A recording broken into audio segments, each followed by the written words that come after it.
For parents ahead of Christmas, cybersecurity experts are warning that some of the hottest tech toys could put your family's privacy at risk. I feel like I've heard this before, but this morning our friend and tech expert Dave Hatter joins us with some must-hear tips. Dave, good morning to you.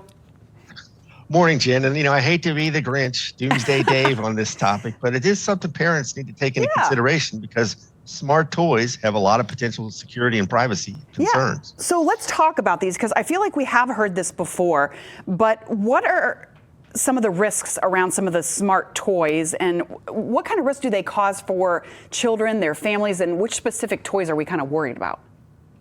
Yeah, you're exactly right, Jen. This is not a new topic. This goes back many years as toys have become smart, right? And when I say smart, I'm talking about Internet of Things, right? They can connect to the internet. They have microphones. They have cameras. In some cases now they have AI where the toy is going to become a partner and friend to your child, right?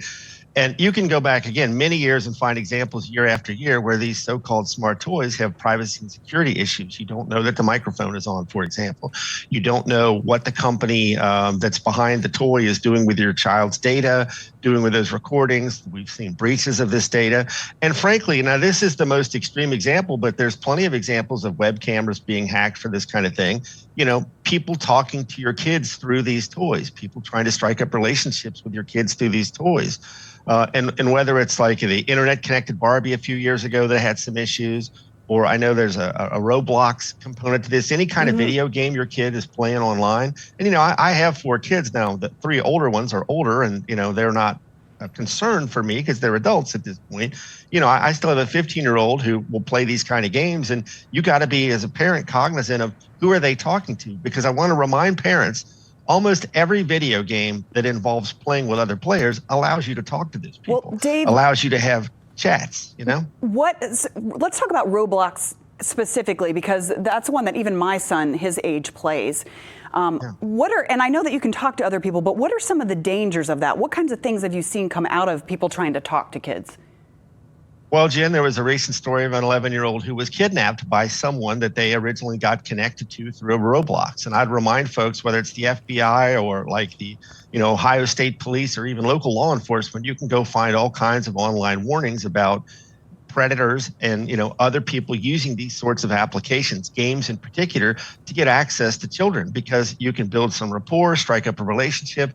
And it's really important for people to realize now, thanks to AI and voice cloning capabilities, there's nothing that would stop me from going into a game like Roblox, setting up a profile where I appear to be like a 14-year-old girl, and then potentially even striking up conversations with people where I'm using some kind of voice cloning technology to sound like a 14-year-old girl to try to get that relationship started. Yeah. So I know this probably sounds crazy to people, Jen, but that's the state of where we're at. And it's really important for parents to pay attention to online gaming and these kind of toys that would give your children access to the internet in a way that's not necessarily obvious to you, like a phone or a computer might. So we don't have a lot of time left, but what are some basic tips that you could tell parents? I mean, obviously we need to be paying attention, but if I'm looking at a toy for a younger kid with a camera or a speaker, or I'm looking into Roblox, what are some quick things that we could do? Yeah, I mean, you touched on the main one, but, I personally would not buy these sort of internet-connected toys for my kids, especially because in many cases, these toy companies don't really have any expertise in the space. And will they provide updates for the software if bugs are found? Who knows? So, that would be my next advice is just don't buy this kind of stuff. And if you do buy it, read very carefully what the terms of service say, understand its capabilities, make sure that you can tell if the camera and microphone are activated, like on your phone when it lights up, because again, who knows what might be going on with these things. And a small child isn't going to understand the kind of risks that would potentially be posed by this. So yeah, I'm not a fan. And one last thing, check Mozilla's Privacy Not Included.